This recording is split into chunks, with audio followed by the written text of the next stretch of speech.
বছরেরও বেশি সময় আগে একটি মামলার রায়দান হয়েছিল যে ৩২,০০০ প্রাথমিক শিক্ষকের চাকরি বাতিল। কে রায়দান করেছিল? না, তৎকালীন বিচারপতি অভিজিৎ গঙ্গোপাধ্যায় ২০২৩ সালের ১৬ই মে এই রায় ঘোষণা করেছিল। সেই দিন থেকে আজ পর্যন্ত এই ৩২,০০০ শিক্ষক বাতিল মামলা নিয়ে একের পর এক কোর্ট শুনানি চলছে। এই মামলার সর্বশেষ যে শুনানি হয়েছিল এই চলতি মাসের ১২ই জুন। এবার এর পরবর্তী শুনানি রয়েছে আর মাত্র দুদিন পর, অর্থাৎ ২৩শে জুন। এই মামলার গতি প্রকৃতি কোন দিকে যাচ্ছে সেদিকে তাকিয়ে রয়েছে রাজ্যের আপামর জনসাধারণ।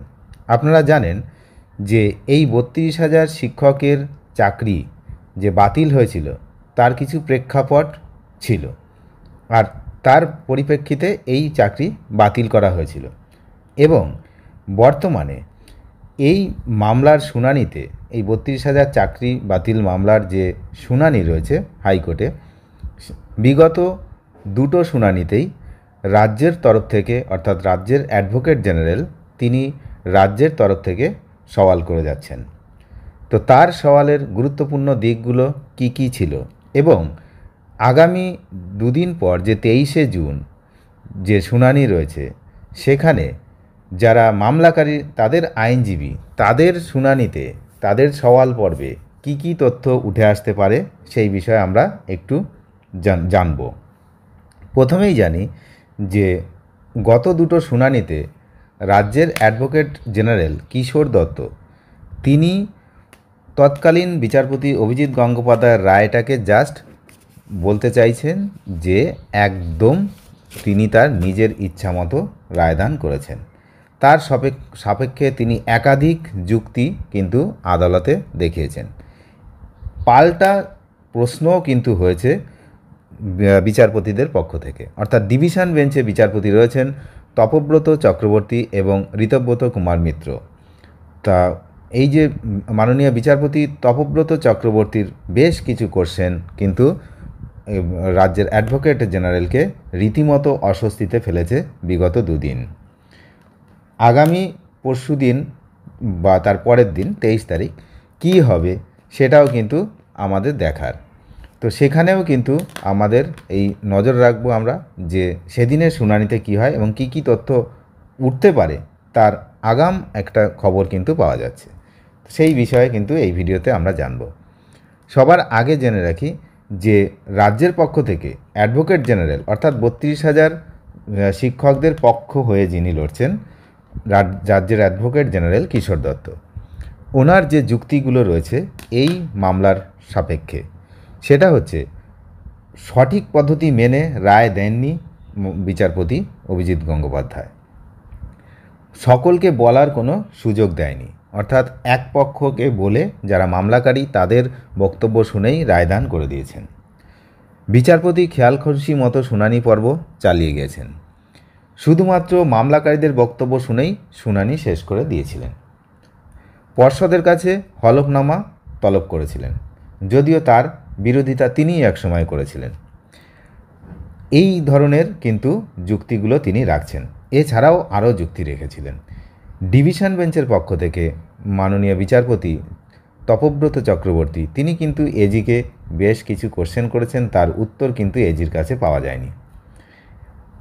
তার প্রথম কোশ্চেন ছিলেন যে এখন এই ধরনের দাবি কেন তিনি করছেন, তখন তারাই তো এটা মেনে নিয়েছিলেন, অর্থাৎ আপনারাই তো তখন তা মেনে নিয়েছিলেন। অ্যাডভোকেট জেনারেলকে কিন্তু এই প্রশ্ন করেছেন মাননীয় বিচারপতি তপব্রত চক্রবর্তী। তখন অ্যাডভোকেট জেনারেল তিনি কিন্তু তার পরিপ্রেক্ষিতে এই সাফাই দিয়েছেন যে কিছু করার ছিল না, প্রতিটি নির্দেশকে চ্যালেঞ্জ করে আর ডিভিশন বেঞ্চে যাওয়া যায় না, তাই এটা কিছু করার ছিল না। বিচারপতি তার যে বিচারপতির যে বিচার পদ্ধতি ছিল তৎকালীন বিচারপতির, সেটা নিয়েও তিনি একাধিক প্রশ্ন তুলেছেন। যাকে খুশি ডাকতেন, জিজ্ঞাসাবাদ করতেন, তার মানে ওই যে অ্যাপটিটিউড টেস্ট সংক্রান্ত যে সমস্ত যারা ইন্টারভিউ বোর্ডে যে সমস্ত টিচাররা ছিলেন তাদেরকে কিন্তু ডেকেছিলেন। তো সেই সব নিয়ে বলেছেন এবং শুনানির পরের দিনই রায় দিয়ে দিতেন। এত তারা কিসের ছিল, এই সমস্ত এই কথাগুলো কিন্তু অ্যাডভোকেট জেনারেল তিনি তুলে ধরেছেন। আর দুর্নীতির বিষয়টাতে তিনি জোর দিয়ে বলছেন যে দুর্নীতি যে হয়েছে তার প্রমাণ কোথায়। শুধুমাত্র অনুমানের ভিত্তিতেই দুর্নীতি হয়েছে বলে বলা হয়েছে, তার কোনো প্রমাণ পাওয়া যায়নি বা বিশ্বাসযোগ্য কোনো প্রমাণ আদালতে পেশ হয়নি। এবং পুরো মামলার যে শুনানিটা হয়েছে, তিনি সবথেকে চাঞ্চল্যকর যে অভিযোগটা করেছেন যে এই যে পুরো মামলাটার শুনানি করেছিলেন বিচারপতি অভিজিৎ গঙ্গোপাধ্যায়, সেটা একটা নিম্ন আদালতের মতো শুনানি হয়েছে। একটা উচ্চ আদালত যে হাইকোর্ট, তার মতো শুনানি তিনি করেননি। মানে একটা সিঙ্গেল বেঞ্চ তিনি যে কাজ করেছেন সেটা হচ্ছে একটা নিম্ন আদালতের প্রক্রিয়ার মতো কাজ করেছিলেন। মানে নিম্ন প্রাথমিক আদালত যেগুলো হয় সেই আদালতের মতো কাজ করেছেন। একটা হাইকোর্টের বিচারপতি হিসাবে সেই রকম বিচার তিনি করেননি। তাড়াহুড়ো করে তিনি একটা রায় দিয়ে দিয়েছেন, এমনটাই কিন্তু তিনি বলতে চেয়েছেন। আর অ্যাপটিটিউড টেস্ট সংক্রান্ত বিষয় নিয়ে অ্যাডভোকেট জেনারেল তিনি কিন্তু কোর্টে জানিয়েছেন যে এই অভিযোগের কোনো গুরুত্ব নেই। জেলাভিত্তিক মেধা তালিকাও প্রকাশ হয়েছিল এবং অ্যাপটিটিউড টেস্টও নাকি সেই ভিত্তিতে হয়েছিল, এটা উনি বলেছেন। তখন বিচারপতি কোশ্চেন করেছিলেন ডিভিশন বেঞ্চ থেকে। ডিভিশন বেঞ্চের তখন কোশ্চেন ছিল যে যদি তেমন হয় তাহলে এখন বলছেন যে মেধা তালিকা প্রকাশ করা হয়েছিল, কিন্তু এর আগে আপনারাই বলেছেন যে প্রকাশ করা হয়নি। কোনটা সঠিক, আপনাদের কোনটা সঠিক সেটা আপনারা আগে ঠিক করুন, তারপরে এসে আদালতে জানান যে মেধা তালিকা প্রকাশ হয়েছিল না হয়নি। এবং আপনারা জানেন যে প্রথমে কোনো মেধা তালিকা প্রকাশ হয়নি, কোর্টের নির্দেশে পরে সার্বিক মেধা তালিকা পরে প্রকাশ করা হয়েছিল। তখনই দেখা গেছিল যে যখন মেধা তালিকা প্রকাশ হয় যে অ্যাকাডেমিক স্কোর যাদের কম তাদের ইন্টারভিউ এবং অ্যাপটিটিউড টেস্টের নাম্বার বেশি, আর যারা চাকরি পেয়েছেন তাদেরও দেখবেন, আর যাদের অ্যাকাডেমিক স্কোর হাই তাদের অ্যাপটিটিউড টেস্ট আর এটা হচ্ছে কম। এটা স্বাভাবিক, তা না হলে হচ্ছে মেরিট লিস্টটা হলো কী করে। যার ইন্টারভিউ এবং অ্যাপটিটিউড টেস্টের নাম্বার কম থাকবে, তার অ্যাকাডেমিক বেশি থাকবে, তবেই হচ্ছে এটা। সুতরাং এই অভিযোগটা কিন্তু মামলাকারীদের পক্ষ থেকে করা হয়েছে, কিন্তু এই অভিযোগটা কিন্তু অতটা গুরুত্ব পাবে বলে আমার মনে হয় না। তার কারণ একটা কম্পিটিটিভ লেভেলে এটা স্বাভাবিক যে যার অ্যাকাডেমিক স্কোর বেশি থাকবে তার ইন্টারভিউ নাম্বার কম হবে, তবেই সে হচ্ছে ওই লেভেলে এসছে।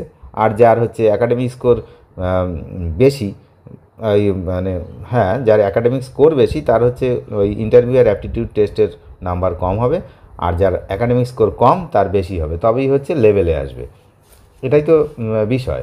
এবার এইটা কতদূর টিকবে আমি জানি না, তবে যেটা যুক্তি মামলাকারীরা যে যুক্তি দেখাচ্ছে সেটা হচ্ছে যে যার অ্যাকাডেমিক স্কোর এতই কম সেই ইন্টারভিউ আর অ্যাপটিটিউড টেস্টে এত নাম্বার পেলো কীভাবে, এই হচ্ছে মেন কোশ্চেন। তো সেগুলো তো আগামী দিনে বোঝা যাবে যে কী হচ্ছে। তো এছাড়াও ডিভিশন বেঞ্চ থেকে অ্যাডভোকেট জেনারেলকে একাধিক প্রশ্ন করা হয়, যে প্রশ্নগুলোর উত্তর কিন্তু রীতিমতো তার কাছে ছিল না। প্রথম প্রশ্ন তিনি বিচারপতি ডিভিশন বেঞ্চ থেকে করেছিলেন যে এই উত্তরপত্র ও ওএমআর মূল্যায়নের বাইরের সংস্থাকে কেন দেওয়া হলো এবং কিভাবে তারা বরাত পেল, কোন আইনে এই বাইরের সংস্থাকে বরাত দেওয়া হলো, এর উত্তর কিন্তু ওনার কাছে নেই। তাহলে রীতিমতো বিষয়টা বোঝাই যাচ্ছে যে যখন এক পক্ষ তাদের পুরো বক্তব্যটা আদালতে রাখছে, তারপরে বিচারপতিরা যখন কোশ্চেন করছে তার উত্তর কিন্তু তাদের কাছে নেই সঠিকভাবে। আবার আগামী দিনে এটাও হতে পারে যে যারা পিটিশনার রয়েছেন অর্থাৎ মামলাকারী, তাদের আইনজীবীরা যখন সওয়াল করবেন, তাদের মূল সওয়াল যেটা হতে পারে সেটা আমি বলছি। মূল সওয়াল হচ্ছে অ্যাপটিটিউড টেস্ট 1 নম্বর, 2 নম্বর হচ্ছে রিজার্ভেশন রোস্টার যেটা মানা হয়নি, আর 3 নম্বর আমি যেটা বললাম এখন অ্যাকাডেমিক স্কোর। এই 3টে বিষয় নিয়ে কিন্তু মূল সওয়াল হতে পারে। আর দুর্নীতি তো রয়েছেই, ওটা তো আছেই, কিন্তু তার প্রমাণ এখনও আদালতে সঠিক প্রমাণ পড়েনি, এমনটাই কিন্তু অ্যাডভোকেট জেনারেল জানিয়েছেন। তো সুতরাং অ্যাপটিটিউড টেস্ট আর রিজার্ভেশন রোস্টার আর অ্যাকাডেমিক স্কোর এই নিয়ে কিন্তু লড়াই করতে হবে পিটিশনারদের মেনলি, এছাড়া অন্য অনেক কারণ রয়েছে। তাহলে এখন দেখার যে এই দুই পক্ষের মধ্যে কোন পক্ষ আদালতে জিতে আসে এবার, কারণ এর ওপরে ডিপেন্ড করছে অনেক কিছু। যেমন এই যে 32,000 প্রাথমিক শিক্ষকের উপরে যদি তাদের চাকরিটা এই মুহূর্তে বাতিল হয়ে যায়, তখন স্কুলগুলোতে এমনিতেই লক্ষ লক্ষ শূন্যপদ রয়েছে। তারপরে হঠাৎ করে যদি আবার এদের কাজও বন্ধ হয়ে যায়, তাহলে স্কুলগুলো তো চলবে না, প্রথম কথা। তারপরে হচ্ছে তাদের বিভিন্ন রকম সমস্যা রয়েছে। এই যে এখন উৎসশ্রী পোর্টালের মাধ্যমে এই যে ট্রান্সফারটা চলছে, ট্রান্সফারের বিজ্ঞপ্তি দেওয়া হয়েছে, সমস্ত দিকে কিন্তু সমস্যার সৃষ্টি হয়ে যাবে। তো সেই জন্য এই দিকে তাকিয়ে রয়েছে সবাই, অনেক সমস্যার মধ্যে অনেকেই রয়েছে, যারা চাকরি পায়নি তারাও রয়েছে, যারা চাকরি পেয়েছে তারাও রয়েছে। সুতরাং কোন দিকে যায় বিষয়টা, সেদিকে কিন্তু 23 তারিখে কিছুটা হলেও আভাস পাওয়া যাবে। আর আরেকটা বিষয়, ডিভিশন বেঞ্চ থেকে বলা হয়েছে যে সমস্ত পক্ষের কথা কিন্তু শুনে তারপরেই ফাইনাল ডিসিশন টানবে ডিভিশন বেঞ্চ। অনেক ধন্যবাদ শেষ পর্যন্ত দেখার জন্য। চ্যানেলে নতুন হলে অবশ্যই চ্যানেলটিকে সাবস্ক্রাইব করে সঙ্গে থাকবেন আর নজর রাখবেন আগামী 23শে জুনের দিকে। Thank you.